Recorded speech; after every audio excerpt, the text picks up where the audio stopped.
ಕನ್ನಡ ಕಿರುತೆರೆ ಹಾಗೂ Telugu ಕಿರುತೆರೆಯ most beautiful heroine ಅಥವಾ ನಟಿ ಅಂತಂದರೆ ಅದು ಜ್ಯೋತಿ ರೈ ಅವರು. ಇವತ್ತು ಮಾತು ಸಿಕ್ಕಿದ್ದಾರೆ, ಮಾತಾಡ್ತಾ ಹೋಗ್ತೀನಿ. ಇವರು ಹಲ್ಕಾ ಡಾನ್ ಅಂತ ಒಂದು ಕನ್ನಡ ಸಿನಿಮಾದಲ್ಲಿ ಅಭಿನಯಿಸಿದರೆ, ಒಂದು ಡಿಫ್ರೆಂಟ್ ಕ್ಯಾರೆಕ್ಟರ್ನ ಪ್ಲೇ ಮಾಡಿಸಿದ್ದಾರೆ ಮತ್ತು ಕನ್ನಡಕ್ಕೆ ಕಮ್ಬ್ಯಾಕ್ ಮಾಡಿದ್ದಾರೆ ಅಂತಲೇ ಹೇಳ್ಬೋದು. ನಮಗೆ ಮಾತಿಗೆ ಸಿಕ್ಕಿದ್ದಾರೆ, ಅಪರೂಪದಲ್ಲಿ ಅಪರೂಪ ಇವರು ಮಾತಿಗೆ ಸಿಗೋದು. ಮಾತಾಡ್ತಾ ಹೋಗ್ತೀನಿ. ಮೇಡಮ್, ಮೊದಲಿಗೆ ಹೇಗಿದ್ದೀರಿ ನೀವು? ಸೂಪರ್.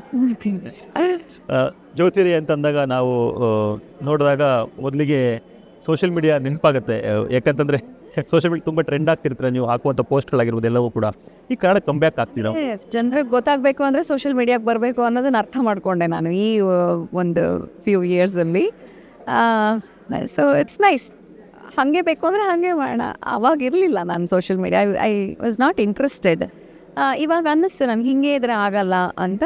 ಸೊ ಮೇಡಮ್, ನಿಮ್ಮನ್ನು ನಾವು ಕನ್ನಡ ಕಿರುತೆರೆಯಲ್ಲಿ ನೋಡಿದ್ದೀವಿ, ಅದ್ಭುತ ಪಾತ್ರಗಳನ್ನು ಮಾಡಿದ್ದೀರಿ. ಎಂತೆಂಥ ಧಾರಾವಾಹಿಗಳು ನೀವು ಅಭಿನಯಿಸುವಂಥ ಧಾರಾವಾಹಿಗಳು, ಸೂಪರ್ ಡೂಪರ್ ಹಿಟ್ ಧಾರಾವಾಹಿಗಳನ್ನ ಮಾಡ್ಕೊಂಡು ಹೋಗಿರುವಂಥವ್ರು. ಈಗ ತೆಲುಗು ಚಿತ್ರಗಳಲ್ಲಿ ಕಂಪ್ಲೀಟಾಗಿ ಬ್ಯುಸಿ ಆಗಿಬಿಟ್ಟಿದ್ರಿ, ಮತ್ತೆ ಕನ್ನಡಕ್ಕೆ ಕಮ್ಬ್ಯಾಕ್ ಆಗಿರುವಂಥದ್ದು. ಈ ಜರ್ನಿ ಹೇಗಿದೆ ಮೇಡಮ್? ತುಂಬ ಎಕ್ಸೈಟಿಂಗ್ ಆಗಿದೆ, ತುಂಬ ಚಾಲೆಂಜಿಂಗ್ ಆಗಿದೆ.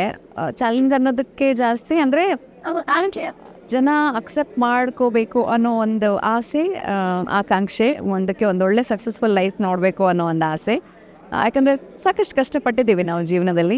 ಆ್ಯಂಡ್ ಪರ್ಫಾರ್ಮೆನ್ಸಲ್ಲಿ ಪಳಗ್ತಾ ಬಂದಿದ್ದೀನಿ ನಾನು.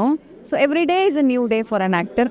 So this is also challenging. Heroine ಅನ್ನೋ ಟ್ಯಾಗನ್ನು ಸೈಡ್ಗಿಟ್ರೆ ವಿ ಆರ್ ಪರ್ಫಾರ್ಮರ್ಸ್.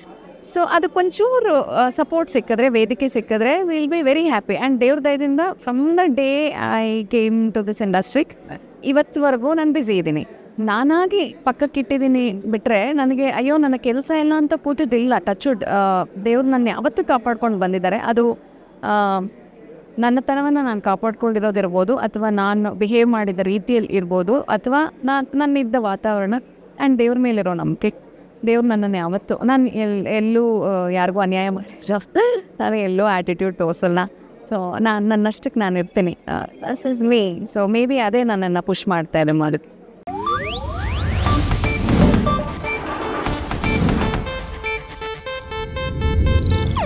ಇದು ಏಷ್ಯಾನೆಟ್ ನ್ಯೂಸ್ ನೆಟ್ವರ್ಕ್ ಪ್ರಸ್ತುತಿ.